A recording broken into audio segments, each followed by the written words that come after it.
I still remember that hot afternoon when I stood in the middle of our family land, staring at the patches of brown grass and abandoned tools. My grandfather's voice echoed in my mind, warning us, a land left empty is a land that forgets its people.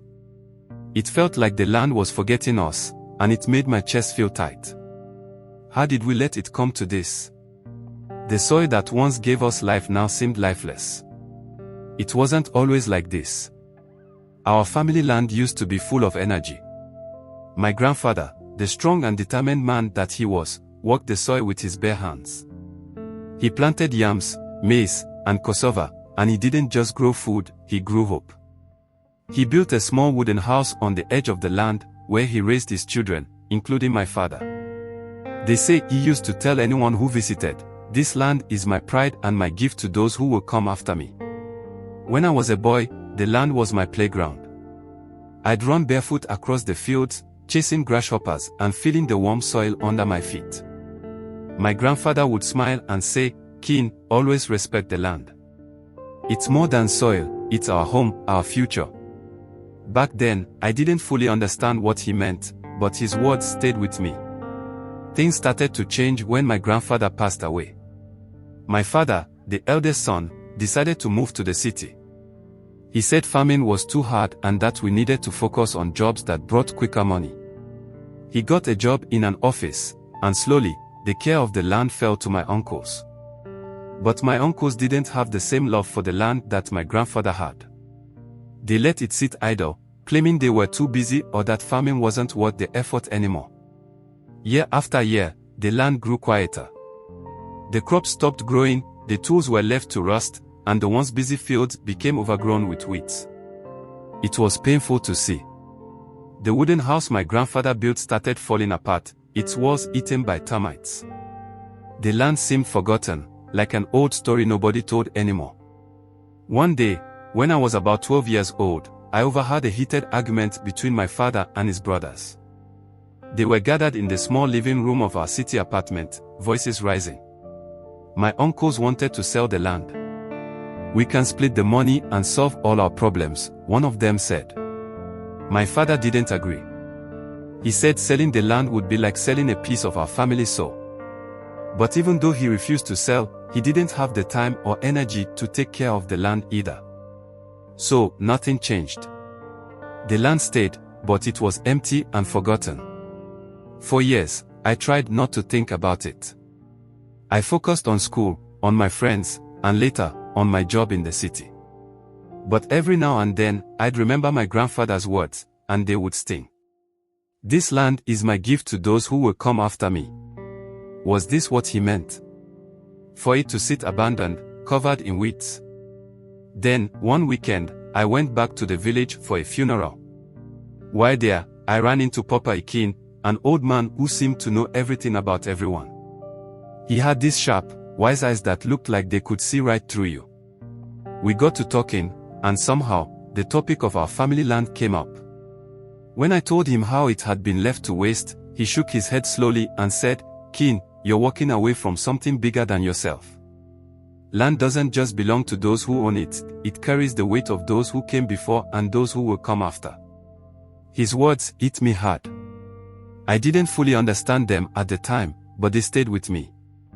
For weeks, I couldn't get them out of my mind. I started to feel this nagging guilt, like I was letting down not just my grandfather but the generations that might come after me. What kind of legacy were we leaving? One Saturday, out of curiosity and maybe a little guilt, I decided to visit the land. I hadn't been there in years. When I arrived, my heart sank. The fields were overgrown with wild bushes. The soil, once rich and dark, looked dry and cracked. The wooden house was barely standing, its roof caved in. It felt like walking into a graveyard. But then, as I stood there, something surprising happened. I noticed the neighbors' lands. They were alive, filled with green crops and trees. I could hear the sound of children laughing and playing by the nearby stream. I saw farmers tending to their fields, their faces focused and determined. It was like the land was trying to show me what it could be if only someone cared for it again. That night, I couldn't sleep. I lay awake, staring at the ceiling and thinking about what Papa Ikin had said. I kept asking myself, was it too late? Could the land be saved? I didn't know if I had the answers, but one thing was clear, I couldn't let the land stay forgotten. Not like this. That was the moment I decided I had to do something, even if I wasn't sure where to start.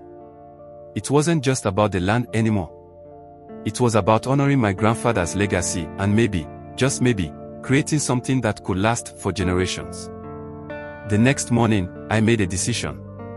I wouldn't let the land go to waste. I didn't have much money or experience, but I had my hands and my determination. The first thing I did was clear the weeds. It took weeks of sweat and blisters, but slowly, the land started to look like itself again. I borrowed tools from Papa Ikin and sought his advice. Start small, he told me. Plant what the land knows best. It will teach you if you listen.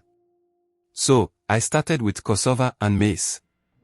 I worked every weekend, traveling from the city to the village to tend to the crops. At first, my father didn't take me seriously. Kin, you have a good job in the city. Why waste your time on that land? But I ignored him. Then something unexpected happened. As the crops began to grow, so did my family's interest. My uncles, who hadn't set foot on the land in years, came to visit. They stood there, staring at the neat rows of grain. Kin, one of them said, "You've done what we couldn't." I could see it in their eyes, regret, maybe even guilt. But I wasn't doing it to prove anything to them. I was doing it because I could see what the land could become. After the first harvest, I reinvested the earnings into more crops and started planting fruit trees at the edges of the land.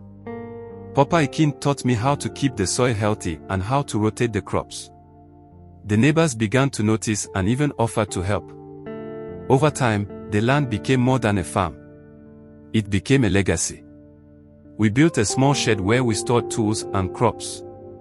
We dug a well so we didn't have to rely on distant streams. My cousins, who used to spend their holidays glued to phones, now ran around the fields, just like I had as a boy. When my father finally came to see the land, he stood there silently for a long time. Then he said, "Kin, I see now what I didn't before. This land isn't just ours. It's for those who will come after us."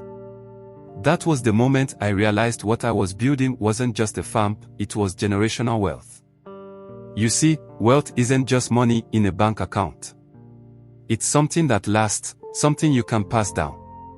Land doesn't lose value, it gains it, but only if you nurture it. Now, when I look at the land, I don't just see soil and crops. I see my grandfather, who started it all. I see my future children, running barefoot the way I used to. And I see a promise that this land will never be forgotten again.